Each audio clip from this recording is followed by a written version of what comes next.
How is everybody doing? Strength Chat episode 114, and today I have got two very special guests for you. They've both been on the podcast before, and they've both been very, very popular episodes. Today I am joined by the dynamic duo that is Ross Mackenley and Chris Lowe. How are you both doing? How's it going? You're good. Yeah, really good. Nice to spend some time with two friends during this lockdown and catch up. And I'm sure we'll get some good knowledge from Chris at least. I don't know about us two, Steve, but we'll catch up with that. We're just here to look good. Yeah.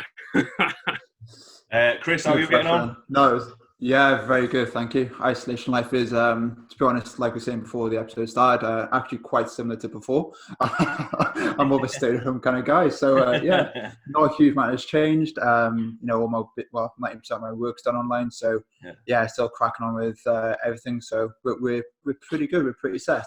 Did you already know that other people were in isolation, or did you not? No.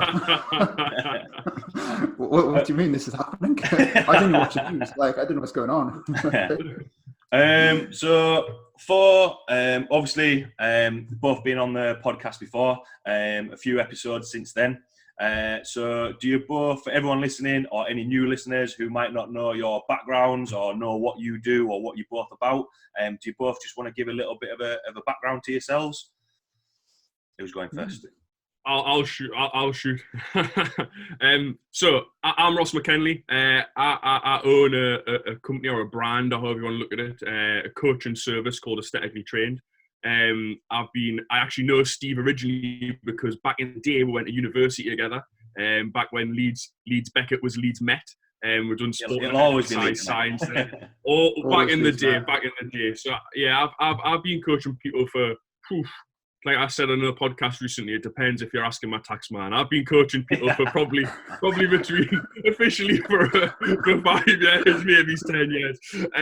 But yeah, I've got I'm getting there in terms of experience. I've been doing it a while now, and I think certainly with Aesthetically Trained, as long as that's been a brand, the last 5 years as a limited company.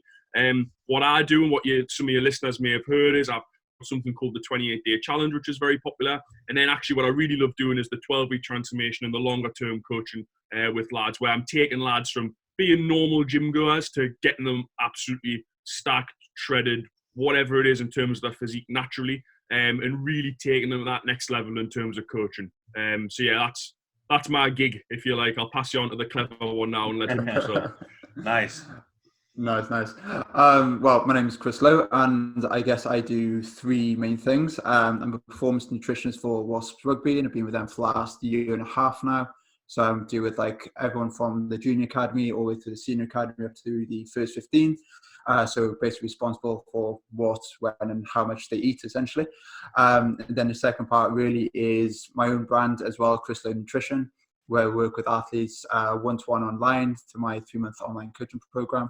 And then I also work with and mentor and educate strength and conditioning coaches so they can have more impactful coaching with the athletes and clients. So I essentially want to be able to make sure all athletes are essentially eating right, so you know exactly what they're doing when it matters the most, essentially. And I can do that directly through one-to-one work with athletes or indirectly through S&C coaches so they can have better education with their clients and athletes. Nice. And that's essentially what I do. Three key things. Nice. So two similar things, obviously both working online with clients and obviously wanting to push them to get a little bit better. But I know from when we've done the round table and a couple of other questions, there's a lot of things that you both agree on, and obviously which makes podcasts, the job that we do, really interesting, is that there's a few disagreements or other thoughts on things. Now, obviously, Ross, you mentioned there about the 28-day challenge that you've been running, and if anyone hasn't seen the results that Ross has got with that, 100% check them out because, they're absolutely spot on. So from both sides of your backgrounds, I kind of wanted to chat about those shorter challenges, if you like, and how they differ or compare to the longer ones. And then we'll go into a little bit more about sort of the nutrition side of things, training with minimum equipment and that sort of stuff. So within the 28-day challenges, or depending with you, Chris, how long you might work with athletes or clients for, what's actually doable in a short space of times in terms of potentially increasing muscle or getting lean, or what changes that you can make with their nutrition to get them to that point? Sort of, I know it's quite an open-ended question, but who wants to sort of take first bite at that? I guess from like the athlete side of it, I think we're perhaps going to have more trade-offs and compromises with aggressive calorie deficits. More so just like you don't have enough calories or energy available to help like performance or support performance and recovery and stuff. So generally speaking, when you go into quite big calorie deficits, that tends to happen. But that being said, if you've got like literally no calorie deficit or a very small one, progress is going to be super slow. And, you know, that's when you get like adherence issues, people drop off, no motivation, because just not seeing results. So from my perspective with athletes, you need to find that happy medium. And when I set goals, and research kind of backs this up, about 1% drop in body weight per week is kind of what you can achieve with muscle mass retention and, muscle mass retention and sort of negating compromising performance and everything like that. So that's kind of the rate of weight loss I look at. And that's, generally speaking, that's more of like a longer term thing, but you know, there is times where you can go more aggressive with things. Like if we've got a weight making athlete who's a little bit behind schedule and we have to put the hammer down, it's like, right, okay, you're just gonna have to suck it up and get to this more aggressive phase because we have a timeline to stick to and we're slightly behind. So there is time to dip in to like aggressive periods of dieting. You know, it can be 2, 3, 4 weeks, but you don't necessarily do aggressive for a long period of time because you're just going to run your stuff into the ground. So yeah, almost it's like a dimmer switch. There's times you could dial it up to get more aggressive and then dial it back to sort of have a more of a sustainable kind of approach. And I guess when you look at research as well, I guess one of the issues that people say is don't go into a diet too aggressively because you rebound. And that isn't really a case where if you look at some research showing, I say long, slow approaches versus more aggressive approaches that have like the same amount of total weight loss. It doesn't really affect that if they regain or not. It's more the case of the sustainability of and enjoyability of the approach getting it. So I'd say like if you got 10% of your body weight to lose, doesn't really matter how you get there as long as it's an enjoyable kind of process, because if it's not, it doesn't matter how quickly you get there, you're going to regain anyway. That's a good way of looking at it. With yourself, Ross, because obviously I know you've put a lot of stuff out there that people have done the 28-day challenge, then your transformation, and then gone on from there. Do you what sort of methods do you implement? Is that quite similar to Chris? The first thing I want to say is give you the background and give your listeners the background in that we've all had a holiday coming up. We've all had pre-season, which is like what Chris is talking about. We've all had these periods where all of a sudden we've got an increased ability at university when you've got a deadline to get your dissertation written, whatever it is. We've all got this ability within ourselves within a short time frame when needed, if we can call on it, to do an incredible amount of work, whether it's in terms of our career, whether it's in terms of our fitness. And that's where I really get into what people is with their fitness and their physique. The advantage I have is, like Chris touched on, but the similarities is maybe for him pre-season when they've got a lot more demands and they see such a big change. Everything I do is always do a deadline. So the 28-day challenge, the 12-week transformation, there is no ongoing coaching. So what I like to do is use the deadlines to get the lads really, really motivated, the men I work with, and say, look, this is going to be really, really hard, particularly the 28 days. I say, it's not for everyone. It's going to be tough, but if you stick with us and you listen to us, here's what we can do in a very, very short time frame. The big difference for me, and what I want to make clear, you have a wide range of people listening, Steve, is that if you're an athlete competing, my stuff probably isn't for you, certainly in season. You could use it as pre-season, you could use it out of competition, but I think that it's remembering that what me and Chris do, although we're both very good at what we do, we're targeting very different people. The similarities is probably maybe pre-season is the only parallel I can draw with it in terms of what Chris is talking about. But where I really push and what I try to do, like I said there, is use these deadlines, use these little different programs that I do to get that extra 10, 20% out of lads that they didn't think was possible, because all of a sudden they've got a deadline, they've got a coach, they've got the right diet plan, they've got the right training plan. And on top of that, particularly in the 28 days where I've got the community and I've got it run as a challenge, they've got that that competitive edge, that camaraderie with the lads, that thing of like someone in a different part of the world. I've got lads all over the world at the minute, Australia, America, New Zealand, lads who are going against each other, and all of a sudden you're competing with someone because that's as lads is what we're like doing. So I'm very, very specific in that way with my challenges and how I do it. But yeah, they are, I will say that they're quite tough. Yeah, and then after that, like you mentioned, we're going to the 12-week transformation, which is more of a chance to solidify. And like Chris said, if you know what you're doing, avoid that rebound. And I was very glad that he said about the not the rebounding, because I think a common misconception with a lot of the stuff I do, certainly in the beginning when I wasn't putting out these longer term results. I mean, I was, but I was maybe not telling the story as much of the start to finish. I think it's important to note that all my lads that I work with tend to go into another program, most of them. And if they don't, I give them enough information to continue themselves, because like Chris said, there is no real need to have a rebound. A massive period of progression doesn't mean there has to be any regression afterwards if you know what you're doing. And if you've got the right coaches around you. And that's obviously what Chris does with his athletes and what I try to do with the lads. And I'm just getting people shredded and stacked. It's not something as special as what Chris does performance-wise. I'll just probably make you feel not so good, but look mint. And then once you look so good, we can focus on making you feel a bit better. So you both sort of mentioned there about the rebound afterwards. So from a coach's point of view, and Ross, you touched on it there, either they'll go into a next program or you've given them enough information. And what's quite nice, which I really buy into, is that having spoken to you both separately and together, you are quite big on helping your clients and actually educating them so they actually know what you're doing, rather than having these clients that are robots and are always dependent, if you like. From a coach's point of view, how do you reduce the rebounds, and how do you sort of give your clients, your athletes, the tools to think, all right, actually, I can think about this myself, or look at the next plan afterwards? Have you both got similar approaches, or do you do things? I think we can have a nice agreement, myself and Ross, is don't give them Pollock, and they won't rebound. No. Yeah, I think it all comes down to the enjoyability of the process, should we say. Although it could be very challenging and it could be quite aggressive, but if you're enjoying it and you don't kind of resent what you're doing, then yeah, I think it's definitely possible to diet aggressively without the rebound. But what you kind of see is, you see a lot of, say, weight making athletes, boxers especially, every camp they're just going to super aggressive, super hard, restrict everything. So they restrict they eliminate all their favorite food choices and stuff like that, and they kind of go really aggressively. And what happens at the end of the weigh-in or after the fight, they're just rebound crazily because they've had this void in their life for the last 4 to 6, 8 weeks or whatever it is, and they kind of miss all these sort of favorite foods, and therefore they just have it all, and then they spike up in weight, and then the next camp doing a big calorie deficit, do it again. So there's this continuous sort of cycle that they need to kind of get out of.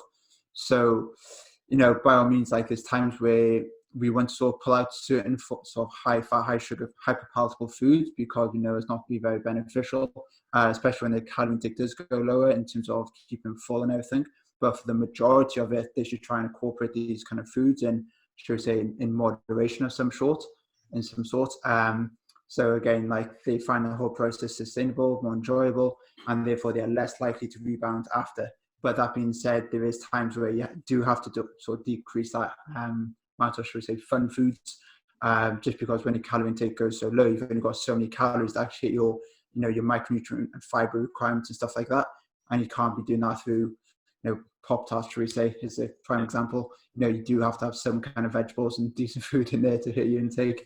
But like I said, if you're just trying to make the whole process as enjoyable as possible, even though it could be tough, I don't think necessarily there's two sort of confused. Something can be enjoyable and tough at the same time, but then that's perhaps going to make them less likely to rebound after. You're always going to have some rebounds in terms of just eating normally and just going back up to maintenance calories, replenish your glycogen stores, more food in the gut, so your weight will rebound a little bit, but that doesn't necessarily mean that your body fat has to rebound. So that's quite an interesting point there, because obviously from an athlete's point of view, if some of them are professional athletes and have got that deadline there, do you find that the athletes can be a little bit more restrictive, and they can be a little bit more disciplined, if you like? And then on the flip side of that, obviously with the lads that you're working with, Ross, you mentioned there about they might have a dissertation, they might have work commitment, family, kids, girlfriends, and that sort of stuff. Do you find that sometimes you can't be as aggressive, if you like? I was just going to say big thing, like, is the juice worth the squeeze with what you're doing? Like, people have got to be able to see the benefit at the end and really buy into it and get results, in my opinion, for the lads I work with, in the short term, enough of a result to buy in and make them keep going. That's why the 28 days come about, because a lot of people diet for 6 weeks, 8 weeks, 10 weeks, 12 weeks with subpar PTs, online coaches, whatever it is in the gym, and people look the same 3 months later. People look the same a month, 2 months, 6 months, a year later than what they did. You shouldn't look the same. In whatever you're doing, whoever you're working with, you need month on month, definitely year on year progression. So, and if you have that, you've got a much more chance of listening and abiding to the diet. And when people come to me, a lot of the lads, I'm not as flexible as Chris, certainly in the beginning, I'm much more old school, and Chris will tell you this, is that the reason for that is that some lads come to me and it's not necessarily the first coach, but it's their first really good coach. And it's one of them things where they're saying, they're finally working with an expert who's going to tell them what they need to know, as opposed to just like what they want to hear. So I'm saying to them, look, you've not made any progress. You cannot have pizza. You cannot have chocolate. You can't just kind of that. And I use that approach because the difference between what I do, and for your listeners, a lot of you might want to turn off now, but the news is that 90% of you aren't athletes. So you really need to viewings have just gone down. I've just seen it there. Whether you're playing sport on a weekend, part-time for fun, or whatever it is, you haven't got the discipline and dedication and the ability to have flexibility that a lot of the lads that Chris works with have. Now, if you have, some of you might be the rare few, and that's great. But the reality is, for most people, until you've got progress, you need to have some form of discipline and almost restriction, which is where me and Chris disagree a little bit on that. But certainly in the long term, I'm not talking about long-term restriction and taking foods away from people, because like Chris said, that's going to really impact your cravings. And everyone's got different demands, whether it's your university, whether it's work deadlines, your family and kids and everything else. So what I think with the rebound and minimizing it is certainly over time factoring those foods back in and giving them the opportunity. But for me, it's heavily linked to the success of the program and the ability of the person to understand that. We cannot, people have had flexibility for years before they come to me. That's why they're not in shape. So they need to have some period of working really hard at what they want to achieve. And then if they do that, then I'm prepared to say, have a meal, have a weekend, and teach them on what to do and the best times to have it as well. I'm sure Chris would say that creates not as good a relationship with food, but fuck them, I'm going to do it anyway. So we'll just let it go. That's what that's kind of wanted out, with both of your areas' expertise in, two different camps, if you like. Just wanted to see, because I know obviously you'll sit there and I always remember I was over at Bradford Bulls, and after a training session, they were like, right, I'm going to go and have this, or my off days, I'm just going to have, which sounded a lot like, cheat meals, but they're athletes. They have their food prepped for them there, and a little bit like what you've said there, Chris, they can have a little bit more flexibility. Is that where people are going wrong? They're sort of either going with the wrong coaches or looking at the wrong information, or like what you said, Ross, they're actually thinking that they're athletes when it comes to either improving their performance or getting in better shape. So I think it really comes down to, like what's saying, like the education side of it, like when to do it. Like I always look at periodizing my training, like the nutrition with the training. So for example, if you've got a large training demand, you can have higher calories, higher carbohydrates. If you've got like a rest day, lower training demand, lower calories, lower carbohydrates, and so on. So I don't want them to go and have a rest day on a Tuesday and go for Domino's 2 for Tuesdays. It's it's not the right time to do it. Why are you going to put yourself in this 4,000 calorie sort of surplus on those types of days? Like there's no need for it. So what I do is just try and put it hand in hand with our high training days, or after like a competition or something like that. We know that after competitions, whether it be a rugby game, something, obviously expend a lot of energy. So they created this kind of calorie deficit there to sort of fill. And likewise, many people, especially like rugby players or endurance athletes, they just won't have much of an appetite after. It's very suppressed. So it's kind of like, right, we know we need to get some kind of food in after. Why not, have these sort of high carbohydrate based foods that's very palatable that we can get in and start the recovery process in terms of glycogen replenishment that way. So that's where I kind of look to do it. And plus, many of the lads I work with have more of a social after it, where they go home to families, have food there, go out with the boys. Like, they have more of a social that time. So they're like, right, just confine it to this period because it's going to be the best way to do it. And there is actually one study showing that sort of McDonald's and stuff compared to recovery kind of Gatorades and sort of protein shakes and stuff in terms of recovery, when calories and carbs were matched, recovery and subsequent performance was the same. So if you were to do it, have it then, just because it could kind of go hand in hand. Just don't do it on like a rest day because you're bored and you're bored of eating and stress eating and stuff like that. That's not the right time to do it. But if it's like pre-planned, then that's cool. What we don't really want to do is go too aggressively, eliminate everything, and they get a huge amount of food focus, and they have these like unplanned eating episodes where then they just binge and then they just completely wipe out the whole sort of week or the calorie deficit that they're in. So you might as well pre-plan it, and if it's in there, it's part of the plan, So, and then you can control for everything, and it's pretty good. So that's the way I like to do it. Just periodize with the training week, see what the demands are, and stick into their highest sort of demanded days. So it just goes, hand in hand. I think for me, perfect answer. I couldn't have said it any better. But the real thing that I want to touch on and what I relate to with my lads massively, and I've kind of thought this way for years, particularly in the transformation process, is what Chris mentioned about it being planned or unplanned. So when you're looking at your week, when you're looking at, and this applies to all your listeners, when you're doing a cut, a bulk, whatever it is, you write a plan down, you've got a weighed food plan, you're using MyFitnessPal, whatever it is, and they might allow you some degree of flexibility. But for me, it comes down to your long-term success will come down to, are you making the best decision you can in each scenario, or are you intentionally making bad decisions to self-sabotage, or is it just that you've been a little bit weak in reality with your discipline and on an unplanned, like Chris said, you've had a pizza, you've done whatever. That happening every so often, you're human, it might happen occasionally. But if you're repeatedly making what are effectively bad decisions, that will slow down your progress. And mentally, in terms of your discipline, your routine, your self-belief in the process, and the self-belief required to get one of these mind-blowing transformations that I achieve with my lads, we can't afford to have any of those, putting it bluntly, fuck-ups. Because those little changes, those little lapses in concentration, or however you want to put them, build up, they put you back, and all of a sudden, a pizza here turns into, well, you've had a pizza, so you're putting sugar back in your coffee. You're adding milk, you're having a chocolate bar, you're having a biscuit at lunch, and all these things mount up. And it's not that any one of those things, in my opinion, if they're planned, is necessarily bad. It's the knock-on and collateral damage, if you like, to your discipline and your routine and the process. If you do it unplanned and then it gets in your head and you all of a sudden you've got that decision fatigue of all of a sudden everything's a decision, because all of a sudden you've got an option to cheat because you've already cheated once. So I think, like Chris said, a massive thing is probably planning it in. Certainly the lads I'm working with for a long time, if they've been dieting a long time, it's something I would probably go and say to them. They're doing well on that check-in. At the end of the 28-day challenge, one of the things I talk to the lads about is are you going to have a night out with your wife, your partner, your kids? What have you got planned for the end and motivate getting you through it? Key thing is that it's planned. So we're looking to build that self-belief and allow the flexibility when it's right, because doing it the other way around, letting you just decide yourself, we've all dieted, we've all done different things, we've all trained. If you could give up when you wanted or cheat when you wanted, we would never get where we wanted to go.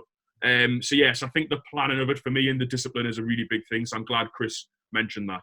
Yeah, that was two really good answers there. With the because sitting it out there and how you both put it across is like, well, yeah, why wouldn't you? Why wouldn't you plan it like that? why do you think people do it the other way? And I know you mentioned a couple of times there, Ross, self-sabotaging. Is it because they've not had results before, or not being able to drop down a weight class, whether it be working with athletes? Is it because they've not seen the results and they don't think they can get there? So they'll be like, oh well, I'm just gonna have this. I'm just gonna stay where I'll go first on this one if you don't mind, Chris. Yeah. So with this, what I think is that, for example, with Chris is one of the best at what he does. If you don't know him already, I'm sure over the next few years you're going to hear more and more about him for sports nutrition and stuff. And what you'll find is that many people aren't working with an actual expert. They're working with a PT who dabbles in nutrition, or they're working with someone who isn't really as good as what they could be for them. They're not as good a fit. If someone isn't a good fit for me, I don't really want to work with them. Do you know what I mean? That's why we go through a process, an application process. All of us have that. All of us three have that. And that's why we've got a very specific market and target market of who we want to work with. And that isn't just for the business and the branding. It's because I know what I'm best at.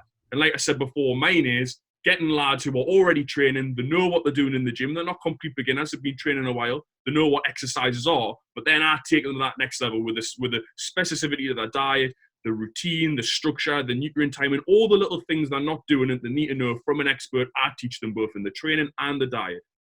For most people, they don't really have that. They think they do. And this is the problem, is that the gym is so popular now that everyone thinks they're doing the right things, but they don't. So what you've got is people have never really worked with an actual expert, or not someone that's as specific to them. Yes, you might have had a PT, but think about it. If you think about it now, for those of you listening, did they really fully know what they were doing? And this isn't any disrespect to the PTs. This is, you might have been one of 10 people they're working with, and 2 of them might have been a really good fit. But I can tell you the 60 lads I've got across the world are all a great fit for me, and that's why they all look mint. So, and Chris is the same with his athletes. So what you find is that people are working with people who just aren't a good fit for them, really. And they're not getting the specific instructions that they need based on their goals. Therefore, they think that they're doing everything right, but they're not getting the results. Or they're thinking that this is just the way it's going to be, and that they're allowed to cheat, or it's part of the process, or that everyone else that is working with the same PT or that they speak to in the gym, they're cheating on their diet. So that means I can as well. And before you know it, because of this almost lack of ability to know what's possible, no one really knows what they can actually do. They assume that this average, mediocre progression that they've got is what it is, and part of that is making bad decisions with their diet, and assuming that that's part of their normal week. Most people we know might have 2 or 3 takeaways a week. They probably have at least 1 or 2 days where they forget their lunch at work and they buy some from a vending machine or from Marks and Spencer's or from Sainsbury's or wherever it is, and they get a meal deal and they think that a chicken sandwich is good because it's got protein. It's like, that's not really how it works. But yeah, we'll let that slide there, and it really depends on the level of transformation and the level of coaching that you really want, and then identifying with someone like me, Chris, or yourself, Steve, for your powerlifting and the stuff you do, and actually then aligning yourself and getting in touch with one of those coaches, and then all of a sudden everything's in place, and when everything's right and then it fits your values, and you're like, actually, do you know what, I understand what he's saying, the buy-in's better, you're willing to go into more detail on the diet, you're willing to stick to it, because all of a sudden with mine, I've got people all over the world that've got results of all ages for the last however many years. So it's not a question for me to say to someone, do you mind if you just do this properly on your lunch and follow this plan? Because they know that it works. Whereas your local PT saying, Dave, I know that Sharon's also following the same diet as you, but do you mind doing the same thing as her on a lunch and just trying to eat a little bit more protein?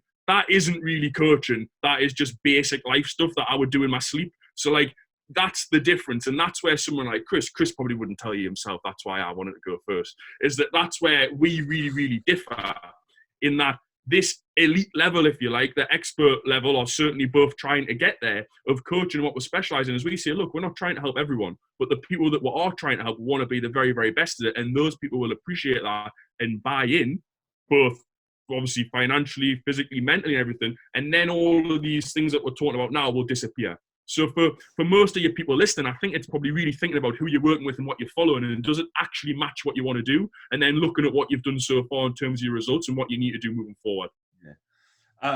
There's quite a few things that I kind of want to, maybe we might be going off on a tangent here, but I'm a big fan of a tangent. you mentioned quite a lot there, obviously, like buying with coaches. Now, I'll go and train at other gyms because, you know, I always think if you're in the same restaurant that you worked in, you get a little bit bored, and you go out and you see what other coaches are doing, and you can see that they have got clients and they have potentially got buy-in. However, obviously the expertise and the knowledge that you both have, obviously you spent quite a long time building that experience up and building that knowledge base up. So maybe moving on to the for coaches that are listening, they've got that buy-in, but in terms of the actual, because a lot of people will just say, all right, well, I'm gonna figure out your calories, and we're going to take 500 off, and this is going to be your calories for now. So you're in a calorie deficit, because obviously everything was, yeah, you need to be in a calorie deficit and all this, that, and the other. For advice and sort of where coaches are potentially going wrong in getting those clients and making sure that they're actually giving them the service to get them results, what advice or where should coaches be going? Because the whole point of this podcast is obviously I want other coaches or other people who are training to listen to guys like lads such as yourselves and be like, oh, right, okay, so that makes sense, and think, right, these are the things that I need to put in place. So from what you've learned from the coaching side of things and the strategies that you'll implement, where are these coaches going wrong then? Are they just giving them the wrong strategies, or are they just thinking, oh, well, I'll give it to everyone and 2 people might do it well? So, because if you throw enough at it, someone's going to respond to it. Well, Chris actually coaches on this, so I think he's the best placed person to give you some good advice on it. So, Chris, you can take this one. I think like once you got like the knowledge and education based lockdown, is kind of just goes on to like the psychology kind of approach. There is something that I've definitely sort of looked into more over the last few years, and more so even again now, is almost what separates you from getting results from, say, a handful of people compared to like all the people you work with. Because if they don't trust you, know you, and sort of buy into your sort of theories and principles and everything like that, then, you know, they're just not going to implement and not going to get results. And this is why you perhaps see a lot of academics, PhDs and stuff like that, who are very, very smart. They just don't get any results and they don't really get anywhere, because they just see people as numbers, like, oh, you're 2 grams per kilogram protein, you're 5 grams per kilogram carbs. Like, they don't really know them, and they don't know how they sort of like tick, essentially. And I guess even with like sort of athletes, elite athletes, recreational, like they are people first. They do have normal people problems. They have the daily life stresses. They have family, all that kind of stuff. And especially in like elite sport at the moment, there's a lot of sort of pressure coming down from media, managers, everything, team selection. And, you know, they're still going to have like those sort of normal day-to-day problems, stress eating, all that kind of stuff. So just understanding them as people first, get to know them, understand like what the like low-hanging fruit is. So, right, if you want to say, right, I'm just going to focus on getting you enough protein every meal, but they're having binges every night. It's like, okay, let's forget about the protein for now. Let's sort this thing out first, and then sort of put a plan of action for that. So it's really just being able to identify the low-hanging fruit. And you only really know that from communicating effectively with your athletes or with your clients. And then once you kind of know that, then you can apply like all the strategies and principles and stuff. That's where I feel like a lot of people go wrong. And perhaps where I went wrong, say like early sort of days of my career is like, right, you are a 2,500 calorie person. You know, I was like labeling them as like nutrition instead of like people.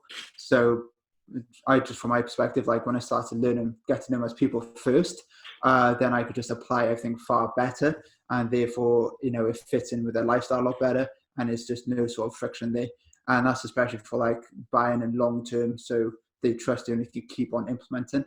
And I think ultimately as well, just once you do that, you get some results, and that just builds momentum, and momentum probably being the most important thing, because that's what's good about sort of aggressive dieting phases, because you do see results and you get momentum there, and it just builds on it there. Like if someone does a dieting approach for 4 to 6 weeks and they lose 0.5 to 1 kilos and they get no results, like, well, I'm actually putting a lot of effort in here and I've got no results, so I'm just going to drop off. Whereas the case of either coach hasn't got the strategy right, or they're not implementing it effectively in a plan and communicating it with them effectively. So yeah, they don't get results that way. Yeah. So I don't know if that answers your question there. Yeah, because obviously from the coach's point of view, and we've sort of sticking with this, there was two things there. Obviously, communication and speaking to him as a person, and I'm sort of I can agree with Ross on this. Of the look, this is what we're going to do, and having a little bit more discipline with it, but also still working with them as a person. And another thing that I think is quite key, which I think some coaches don't potentially do, and it'd be quite interesting to hear your both of your thoughts on this, is actually filtering the information that you're getting from the people that you're working with as well. So I've had a guy, and he messaged me and he said, thanks a lot, appreciate your message, and thanks for listening. Because he's got a little bit of an injury with his hip. So before he'd not really said it, but all this information had been creeping up, and I think it was more. I've given him all the exercises to help with his hip when he's squatting, and I think it was more of sort of a mental thing. So picked up on it a little bit more. It sort of went up where he didn't push the weight as much as what was sort of planned with the training that he'd done before. Right, let's change it around. Obviously, we're not going to be able to do much with squat, so let's focus on something else. So because sometimes, people will be like, I've got this, and sometimes it's just excuses that they've got. So you've just got to nudge them back on the straight and narrow. What are your thoughts on filtering the information, and maybe just when to sort of be like, no, let's stick to this, or when to actually listen to what they're saying and be like, right, let's change the plan as we go. I think there's a lot of stuff there. Yeah, I think probably it's difficult. I think that you've got to be aware of the individual for sure. So I think that the big misconception, or maybe it's I think a lot of coaches, for those of you listening, when you first write a diet, or when you're first starting, and Chris will tell you, for those of you that don't know, me and Chris know each other a long time, lived together when we were at uni. You can imagine how clever that house was, on his side of the house. So we lived together at uni, and Chris will tell you, when I first started writing diets for people, and when I first started writing training programs, I am not joking, it used to take us about 6 or 7 hours, like legitimately, like a long time. And every single person would be redoing the calculations, looking at their date, and all these things that I do still do now. But what I understand now a lot more is that what is important to me isn't necessarily always important to the client. And that the most important thing is getting a starting point, knowing where that is, doing everything properly and doing your due diligence, of course. But the biggest thing is, like you say, Nesty, is being present in the coaching process and understanding that wherever you start is only that. You don't start where you want to end up. And that as we're coaching through, we need to have, whether it's through check-ins, whether it's through WhatsApp messages. I know Chris does a lot of calls with his clients, and that's something I've just introduced during this Corona stuff, is actually ringing my clients a lot more, because I'm back in the UK at the minute, is adding that in as well. But all of these things and these touch points and speaking to them and getting to know them is worthless if we don't actually apply what we're learning in those conversations. And obviously that takes you to be present in the process, and that's why I think it's always a good approach for all coaches to have people that they genuinely want to work with, so that they're interested when they're speaking to them, they're not switching off. But then as well, something for anyone that's starting out, and something that I know me and Chris have always done, is limit the people that you're working with. So have a specific niche, but then also when you're opening, don't just, there's that many PTs now and it's such a saturated market. I don't think anyone will probably have this problem, but certainly at one point, I think we probably both did, and you maybe did as well, Steve, where, don't take on more than 5 or 10 clients at once. Like, make sure that you've got the time to give each person the detail that they need. And that is also why I always ran mine in specific time blocks throughout the year, so that I could be more present in, right, well, they're on week 7 of 12, they're on week 8 of 12. And that's a good way to start as well. You could maybe run programs concurrently throughout the year where they're running certain dates, so you're more aware of what stage everyone's at, how they're feeling, the problems they're having, and then you can speak to that. So that's an easier way to speak to more people. That's how I do it in the 28 days. The 12 weeks is a little bit more specific. But yeah, getting to know the person, thinking of the journey they've been on so far with the diet and where you're at. And a big one for me on that, in terms of saying no, is probably judging where you're at in terms of have they had any progress yet and how many weeks in are you. If it's a client I've been working with for 4 months and they're saying that they're struggling with something, or towards the tail end of the 12 weeks, I'm much more likely to make a lot of changes. Just out of principle, if someone asked us in the first week, I normally say first week exactly to the plan, and then we'll change at your first check-in. And that can even be down to, I mean, I'm not going to make them eat the food they don't like. I'll tell them how to amend it. But for most stuff, I will say that. Going back to what I mentioned earlier, the discipline and the routine and the self-sabotage and allowing them to have a choice when you don't need to. People come to me at least to really to get results. They don't want to hear, or they need to be told a lot of the time, lads. They don't want to hear, oh yeah, like you just decide, just change that meal, match the macros. They want a specific. And by doing that, you keep that belief and that trust in the plan, and you're not letting them break from it as well. Because doing 1 week perfect will give you one more chance of doing, as near as we can to perfect, is going to give one more chance of doing it in week 2. Whereas if 3 days in they're complaining about all the food and I say, yeah, it doesn't matter, let's just scrap it, do what you want, match the macros until the weekend, I've already broken my end of the deal, and the buy-in for them is going to be a lot worse. So as a coach, you've got to decide, sometimes winning some small battles is worth it, sometimes it isn't. And you've got to look at it like that and say, is this going to be worth, not arguing over, but telling them to stick with it? Or do you need to have a little bit of flex? And it's person to person, and Chris is very good at that as well, I know. That was quite a good point to sort of round up the chat on the challenges in a short period of time, because essentially when people are looking out there and because a lot of people have said, I've tried this diet, or I've been working with a coach, and I always ask, what are your results like? Or, well, I've not really got it. I've not really got where I wanted to be. The whole point why people are wanting to work with coaches is so that they get results and they have someone there to be like, right, actually, no, we're not gonna budge on this. Let's stick to the plan, and we're gonna. This is how we're gonna work forward, especially in the early stages, because I'm sure you've both had it there. Is that you get your first hurdle where it's like, oh crap, I forgot to take my lunch to work. Right, what's the better alternatives? What can we work through on that? Which I think is an important thing to think about from a coach's point of view. That you still need to think about where they are, but then also from the client's point of view to think, right, actually, I've hired this coach to help me get to where I want to be. So I think about, right, I need to listen to what they're saying and have that buy-in. So yeah, a good little roundup on that one. Moving on to the next side of things. Obviously, we've just chatted there about maybe restricting the nutritional side of things to get where people want to be. Obviously, with everything happened now with people in isolation, restrictive equipment. So both of you train and wanting to make sure that muscle mass is maintained, and you can start seeing progress.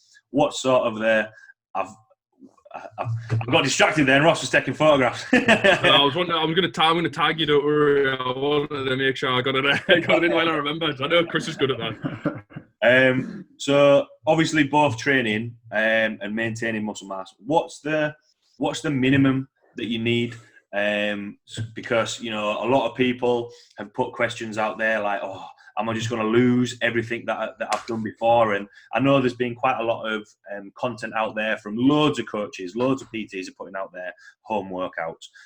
But from both of you guys, what is the minimum that you need? How are both of your training going right now? I'll take this one.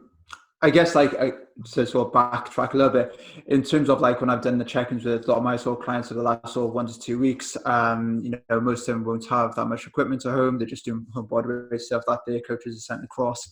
And the thing that they complain is I'm losing muscle mass. I feel like I'm just withering away. Well, most likely that isn't the case, because you can actually maintain muscle mass with, I say 50% of the normal sort of loading.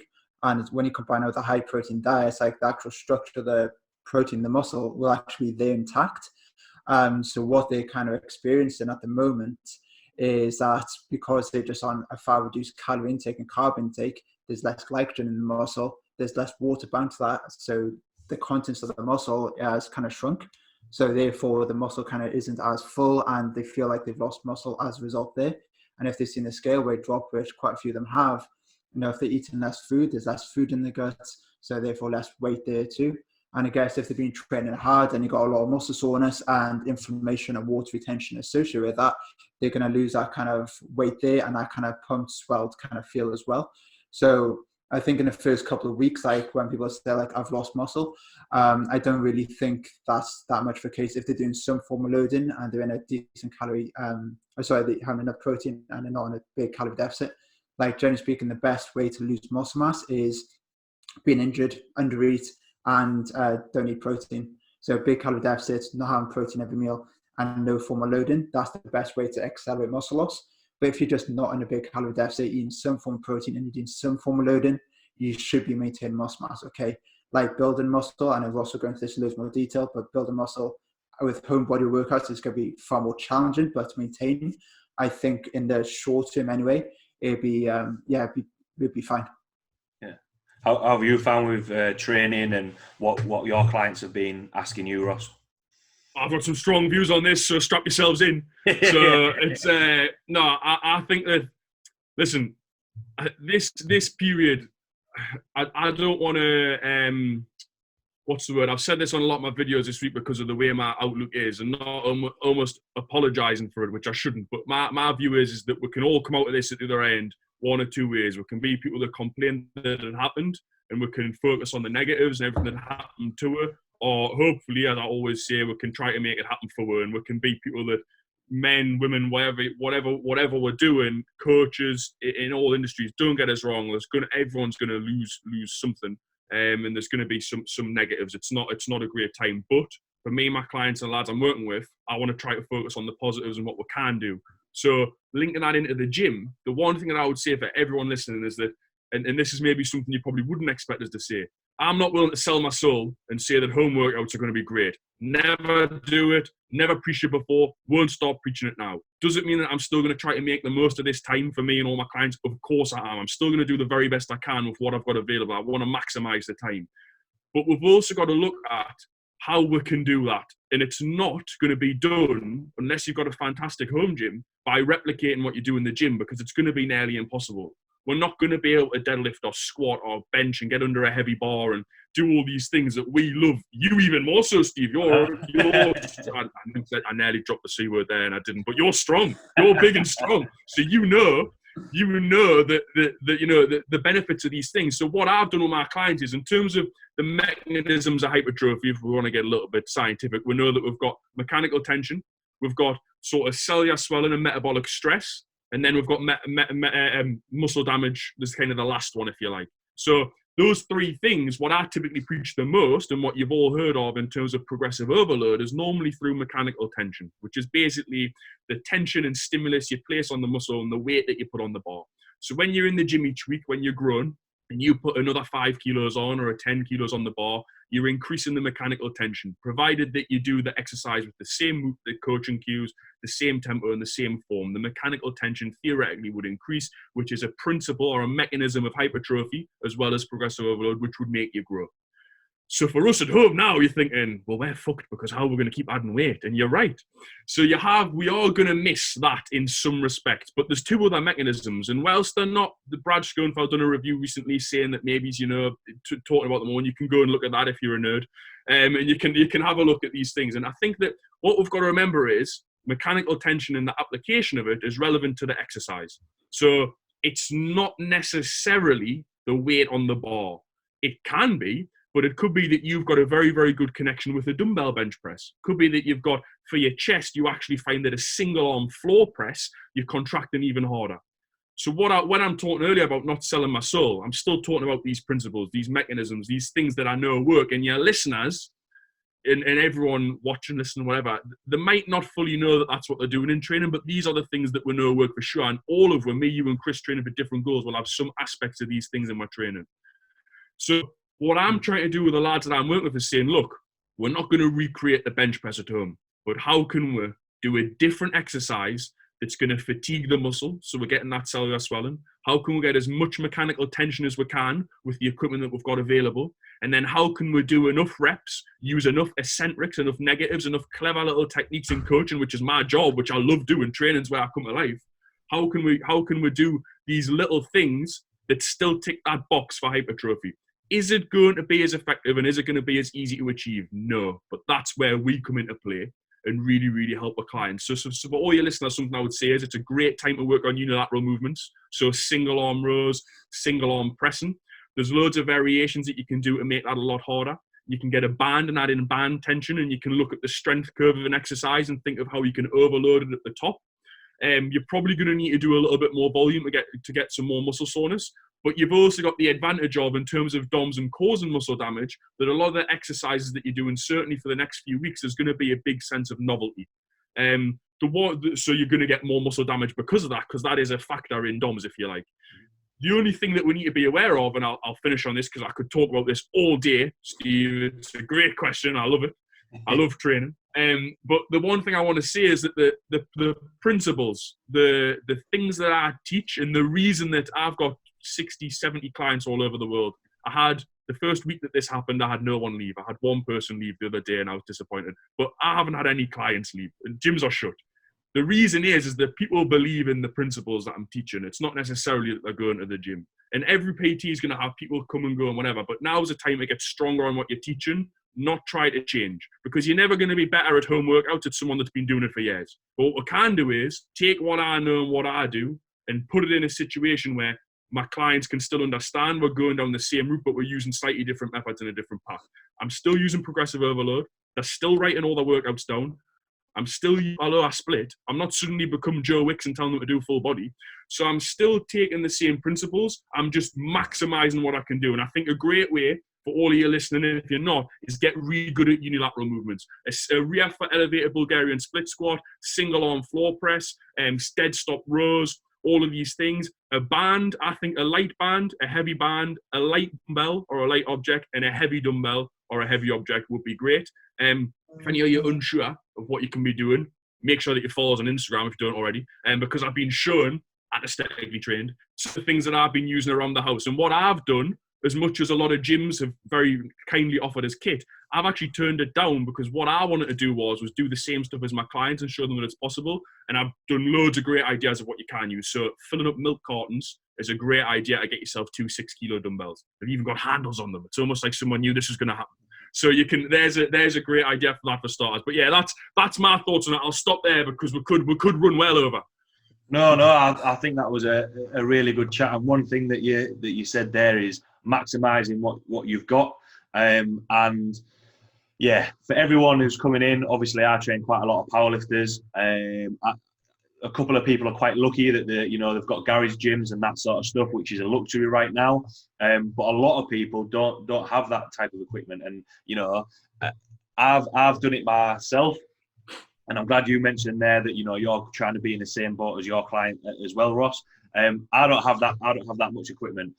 Before we started this podcast, I was chatting with Chris, and I was like, right, I need to actually get some kit and bring it back with me because a lot of people have either got kettlebells or just one dumbbell or something like that. So I thought, right, what can I pick up? So I got the 30-kilo log from the gym, a couple of kettlebells, couple of bands. Right, so I've been doing exactly what you've said. It's as though you've sort of like said what my workout is for the rest of the week, doing single leg exercises. Using the milk jugs. I've just run out of milk, so I'm going to use one of them now. And making the best of a bad situation. It goes back to what we were saying about self-sabotaging and making poor alternatives. It can be really, really easy. So the last week, when everything was sort of going into lockdown, a lot of people really struggled with motivation. Just to be like, oh my God, what am I going to do? What am I going to do about the gym? And I think when things like this are come to like test us, if you like, or to throw us off course a little bit, it's normal. It's normal to be like, crap, what am I going to do? But I put something out on the I think I'll put it out on the Primal Gym Instagram actually. And right now, what I've been saying to people, which might be a little bit hippy dippy if you like, but all roads leads to Rome. It's just going to take a little bit, might just take a little bit longer, and you can change it and find the best alternatives for it and make exactly what you said there, of make the best of a bad situation. Because if you stop training and just sit in and watch Netflix all day, which, don't get me wrong, I did that on Saturday over the weekend and it was awesome. But if I did that every single day, when this finishes and I go back and try and do some powerlifting training, there's no way that I'm going to be able to do what I was doing before this all happened. So I think that's a really, a really good point. With the clients that you've found who are making the best of a bad situation, have you found the same thing, that they're struggling with a little bit of motivation, or finding it quite hard to get within a new routine, if you like? I think I'll go first on this one, because I know that the Chris's clients maybe is a bit different with them being athletes. I think they've probably got a lot better mindset, which I think Chris can probably give you some insights into after I've spoke about the general population I work with, if you like. And I think that for the lads I work with, and something that everyone can take home and apply from today, I think that you've got to look at what you normally do before the gym and what your pre-workout rituals are and what your habits are around the gym and training, and making sure that we're still getting them in place. So training at the same time every day, having a set training time, building our meals around it. Training should still be the highlight of our day. We should still be getting hyped for training. If you're not getting hyped for training, you need to get a new program. You need to get something more that excites you. That's why I went to the bother of rewriting, filming, doing everything for all my clients, so that during this period they were like, oh, do you know what? Actually, I've called it Corona Camp, great name. So they've all got these Corona Camp workouts, which they're then doing, which is now give them a little bit of a sense of community. All the other lads in Aesthetically Trained are doing it. They're writing it down still. They're getting that sense of they've still got a purpose and some motivation. And when that's lacking, we just need to set new goals. And something that I just want to touch on real quick is that when this happens, don't abandon what you were already set out to do. Don't change your long-term goals. Think of how we can use this in our favour. Powerlifters, can we spend time to work on mobility, injuries? Could this time off? Chris will tell you, athletes have months off of a year. They're probably the only population that do. You don't see normal gym goers taking time off the gym. So is this an opportunity to work on mobility, to have a little bit of time off the heavy compound lifts and really maximise the time, but all in line with our long-term goals and what we're trying to achieve, because that's what it's all about. And they don't need to change. We just need to change our approach. Yeah, that's a really, really good point, that. Yeah, I quite like that, because there has been a lot of stuff out there being like, oh, you can change your goals or work on this, but I think that's a key thing there, saying just change your approach on it. I know for me, with the online classes that I've been doing, I've been taking part in my own warm up, and it's one of those things where, like, I have my normal routine, before squat, bench, and deadlift and anything like that. But I've probably neglected quite a lot of other things that will actually make me a different lifter. So yes, I'm still trying to do the single leg exercises and work on other things, but the approach has changed slightly different, so that when I get back, rather than not doing anything, all those areas of weakness in my mobility were actually a little bit, are improved a little bit. I can ask you two a question. Yeah. How are you two with your clients? You might have found it anyway. How are you coping with and this will probably help your listeners, how are you coping with the uncertainty in that we don't at the minute know when it's going to end, if you like? How are you two coping with that? Or what are you using goal setting stuff? Maybe it's like what I'm doing, or what is it that you are doing to kind of overcome that uncertainty side of it? So, should I go? Yeah. I was just going to say, we actually spoke about this before we started. Yeah. So if I say refer to boys of Wasp, so obviously rugby players, and their seasons are very much off-season, pre-season, in-season. And at the moment, they are, shall we say, living a life of off-season, but they're actually technically in-season. So, like they've just gone to their normal sort of season so far. Obviously, it's got cut short, but they still need to keep up with their training, everything like that. And obviously, they're in between these two sort of mindsets. Am I in season? Am I in off-season? So a lot of them, like Ross kind of mentioned before, structure and routine is a massive thing. Their schedule is mapped out at like every 30 minutes for the time they get into the club, by the time they leave. You're having breakfast at this time, you've got a meeting at this time, got meeting, review, team sort of run through, you've got gym, rehab, pitch one, whatever. So everything's just bang, bang, bang, bang. And now you kind of tell them to do that on their own devices when they're not used to being that sort of running their own schedule. The training is a bit haphazard, the meals are all over the place. So a big thing the first 2 weeks is make sure they get into a good routine. So, just trying to replicate it. If you get up at 7 o'clock, usually get up at 7. If you have breakfast at 8, have it at 8. If you're doing your learning between 9 and 10, do your learning 9 and 10. So everything's sort of fixed and it's structured. So it's almost like a normal day of work. So we're not trying to change this. It's just in a different setting. And that everything's just going to be running much smoother there. And because we don't know when, say, the Premiership's going to be back on, there's no light at the end of the tunnel, so to speak. And like we said, motivation will sort of wither away. We have to set like sort of daily tasks, so daily goals, weekly and fortnightly. So I've got them to basically just write down all the daily non-negotiables that they're going to do to make sure they're going to be better at the end of this. So what we see in the opportunity in this, and what Ross kind of said, like, what can you do? Can you do mobility? Do you have to work on speed? It doesn't have to be nutrition. It could be rehabilitation. Have you got a deficit in one hamstring versus the other? Can you work on how to build it up so you're more robust when you get back? So what can you be doing, like your non-negotiables that you can implement on a daily basis to get back?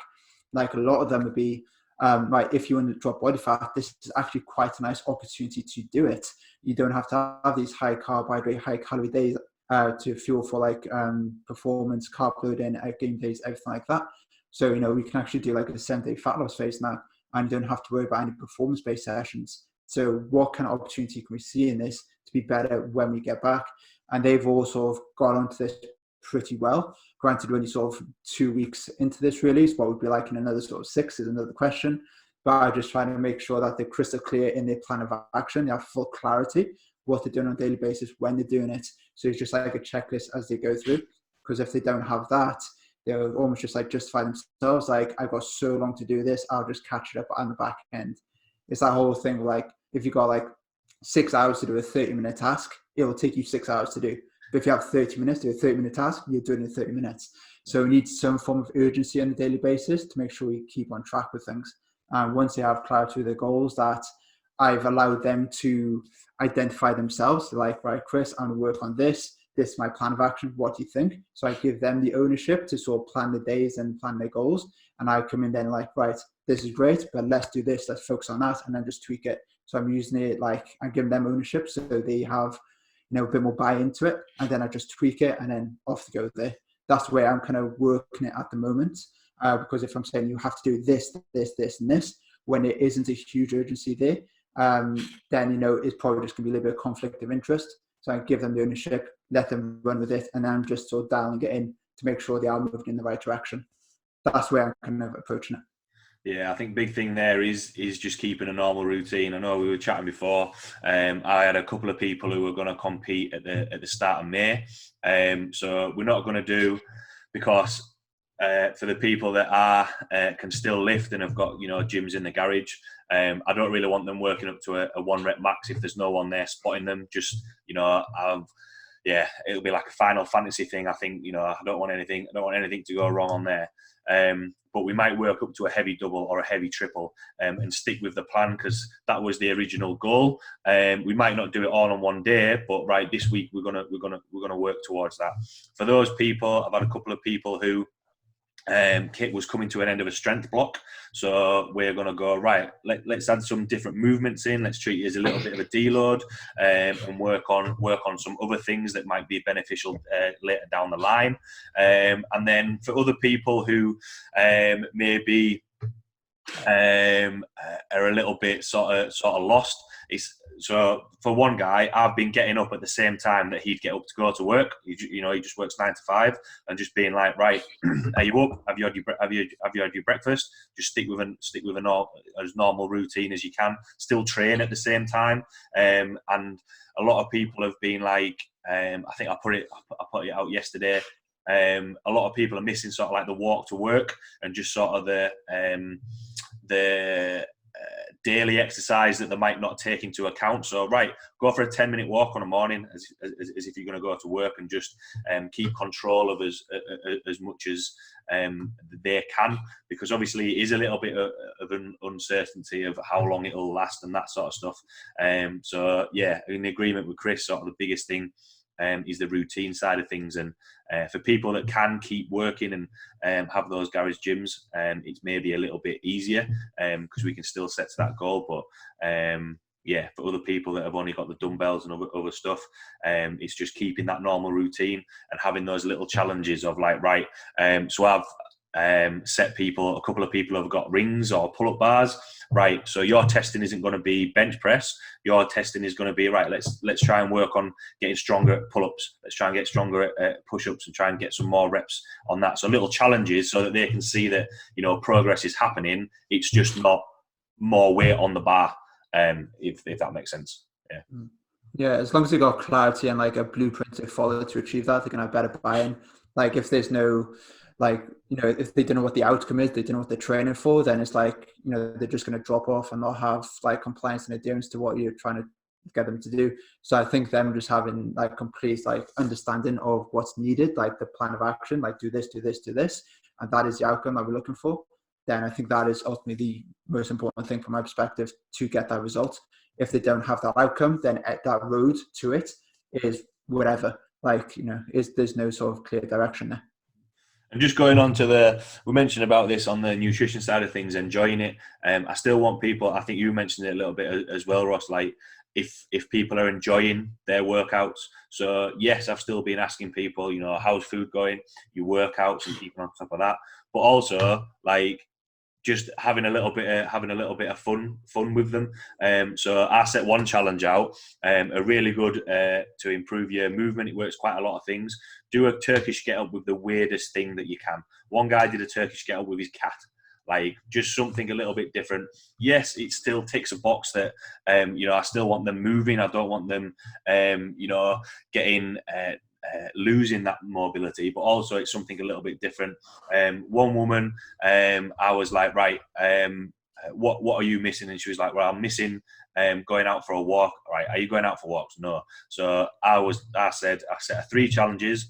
One was a step count to walk up Ben Nevis, which is like in a day, which is maybe like 8,000, 9,000 steps.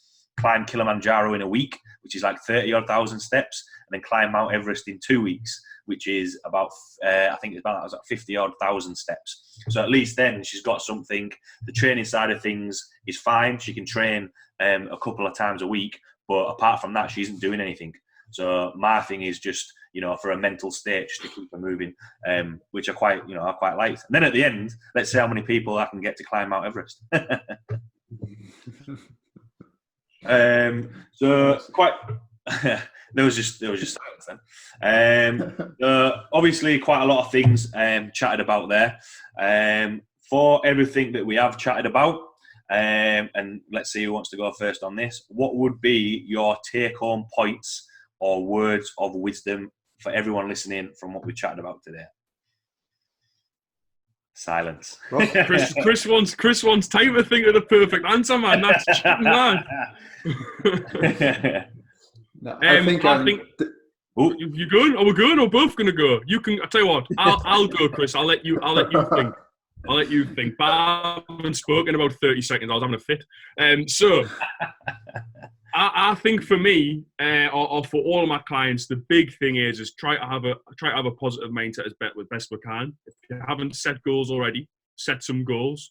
I said all my lads try to pick 3. So everyone that I'm working with has set 3 goals for this time that we've got the coronavirus stuff happening, if you like. So when this is all over, if you could have achieved 3 things, what would they be and why? And then obviously write them down, come up with a plan to do them, so that no matter what happens at the end of it, you have got some form of success or something that you can say, do you know what, that was a bad time for everyone, and it is going to be a bad time. I'm not downplaying that.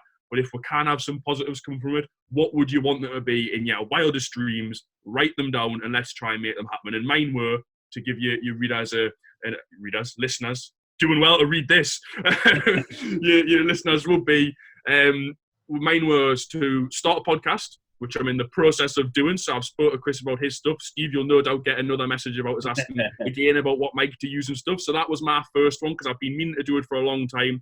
What better time to do it? And by me doing that, it sets an example of my clients.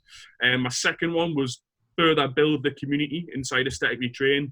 Use the time to build a better relationship with my clients. So like I said, I've added in calls for during this period. And then also I've created like a new Facebook group, written new workouts, filmed new workouts, that's that.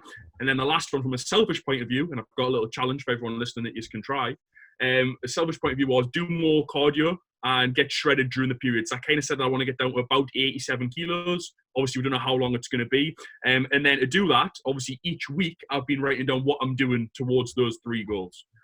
So as an example, or one that your readers, why do I keep saying that? Listeners. I'm going to have to turn this into a blog now, aren't I? Maybe he's put it in the notes for the readers out there and just make some brief notes so that people are happy. So for your listeners or watchers, something that you can all try, oldest of old school, I put this on my Instagram and Facebook yesterday, is we can all download the bleep test app.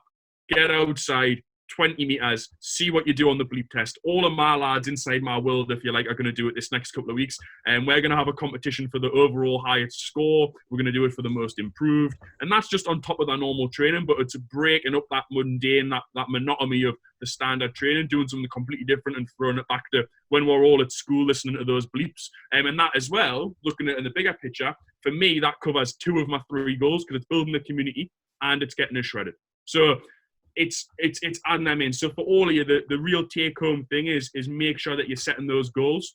And it goes without saying, like I said earlier, you don't have to sell your soul during this period. Still, for all the coaches listening, stick to your principles. Make sure that you can communicate your points effectively and keep your long-term goals in mind. And I'm sure that a lot of work can come out of this in a positive way. Nice. Yeah, Chris? nice. To be honest, it's very much on the same lines as Ross. He's touched a lot of the key points there, so share very similar thoughts. But what I sort of add to that is just making sure that, whether you're sort of recreational sort of athlete, gym goer, elite athlete, just make sure your environment supports your goal, because you're going to be in this environment for a very long period of time. And a lot of things I've sort of seen over the last couple of weeks is, say like an athlete would have, say like a young family, like partner, whatever, and they're buying food into the house, chocolates, crisps, high fat, high sugar, hyperpalatable foods. It's just calling them all the time. And because it's there, as soon as they're bored, stressed or frustrated, they're going to go to that. So just making sure that you can control the environment. So, the environment controls you essentially. So that's why I really sort of putting a large emphasis on at the moment is the environment stuff. Yeah, it's cool creating all these goals, challenges and stuff, but if they got these things and they're in the cupboards that can, self-sabotage their goal, then, that's just a low-hanging fruit that we need to look at first, and then just make sure that at some point, so it actually facilitates, enhances your goal. So that's a big thing I'd look at. Like we always say, like balance is a big thing, like 80-20 rule, like we kind of touched on earlier. But if that food is like a trigger food, do not have that in the house. That is definitely self-sabotage. So trigger food is like, if you have like a pack of cookies, can you have 1 cookie? I know 80 calories, have it and then put the rest of the pack away. If you could do that, okay, that's cool. But if that leads into 1, 2, 3, 4, 5, the whole pack, and that's the gateway to crisps, fizzy drinks, whatever, and then you lose the day and you lose the week, that is not the way to do it. You need to really control the environment. So whatever you set, whatever you put pen to paper, you can actually implement with like minimal sort of effort. So that's why I'd say for that. In terms of all the main stuff Ross covered there, just make sure the goal, you can actually achieve it through your environment. So create the environment so the environment creates you. Spot on. Some very, very good points to finish on. What's yours, Steve? Oh, my take-home points and words of wisdom. You've absolutely blown me out at water here. You've taken all the points that I wanted to have. Mine would be, you don't still enjoy the process. Yeah. A lot of people that I've spoken to have sort of touching on what Chris mentioned, have let the environment sort of get on top of them a little bit too much. So that's why from seeing me, from us chatting in person, for anyone who's worked with me or coached with me, I do like having a little bit of fun. Not everything has to be really, really serious all the time. So just to keep yourself sane. So like, here's a laugh for you. Someone tagged me in doing the Murph challenge. So my mate's down in the army, he did the Murph challenge and then tagged me into do it. So I'm going to have to do that at some point. It's something completely different to what I've done before. It's like a crazy run and crazy. What is it? I think it's, I can't think. Well, I'll have to get the thing. Tag me and I'll do it with you. Yeah. Well, you can be my nomination. It's Chris, you can do it as well. All three will do it. That's a good little thing. you've got to. I think you've got to go for a run. I'm not sure how far the run is. It might be a mile. And then you've got to do so many reps of every exercise. So when people saw that, quite a lot of people responded being like, you're going to have to take a photograph at the end or record yourself doing it. That takes people's minds off things, because when you're on about trigger food and self-sabotaging, I think it can be quite easy, like what I mentioned, like what I did on the Saturday, just sit and just watch films and not doing anything and just let everything get on top of you and think, well, I can't go to the gym, I can't do anything. So again, like what Ross said, put a positive spin on it. What can you get out of it? So I can afford to get a little bit fitter, which is only going to be a good thing and benefit my recovery when it comes back to powerlifting. But I think you've got to enjoy the process, and not sort of think, oh, well, I've got another day in. One of the best things, I went for a walk yesterday, I put my headphones in, listened to some podcasts, and I was just thinking, when was the last time I just did that? Just went off and went for a walk, and just listened to some podcasts with time of my own thoughts. So yeah, enjoy the process. I would. And you know what podcasts you're going to listen to on today's walk? And there's a couple more, and then for everyone listening, you're gonna have to watch. This is how me, Ross, and Chris take over the world right now. This through podcasts. Thanks a lot for both taking the time to chat with me. For everyone listening who either might have any questions about all the topics that we've chatted about today, or wants to see what content you're putting out there to help them out, whether it be clients or coaches, where can people find you or get in touch with you? Instagram and Facebook, Crystal Nutrition, and podcast-wise, episode 1 has been released. Yes. Average to Elite podcast. Search that on Spotify and all the usual sort of channels there. And then website in terms of programming for athletes and the education mentoring for coaches, crystalnutrition.com. Awesome. I am just going to give you one, just because I'll give you two. Instagram, at Aesthetically Trained, or search Ross Mackenley. If you go on my Instagram at the moment, there's a link in my bio for a free guide on arms. So who doesn't want bigger arms, particularly during this period? And you can use some of the methods during this time as well. So go to my Instagram, follow us, and then the views on this episode have actually just increased, have just doubled now. Just like, oh my God. Yeah. And you know what? It's a good guide. It's got all the links to all the YouTube videos, all done with me and Connor. Brilliant guide. Everyone can download that if you go and follow us on Instagram. So that's what you need to go do, at Aesthetically Trained. If you haven't got Instagram and you're some sort of weirdo, you can always just follow along on Facebook. Again, Aesthetically Trained, or the website is aestheticallytrained.net. And just follow, get involved, ask plenty of questions, like you do with Steve and with Chris. And the more you engage and the more you ask, the more we can hopefully give back over time. And I'll maybe have a podcast for you by the end of this too, by the sounds of it. Awesome. For everyone listening, 100% check out the work and the content that Chris and Ross put out there. I've had these guys on the podcast. I said it at the start a couple of times before. I still follow the work that they do. So 100%, and they're more than willing to help you out and answer any questions that you've got. So I'd 100% point you in the direction of these two guys. Thanks a lot for taking the time to chat with me. Thanks a lot to everyone listening, and I will see you all next week.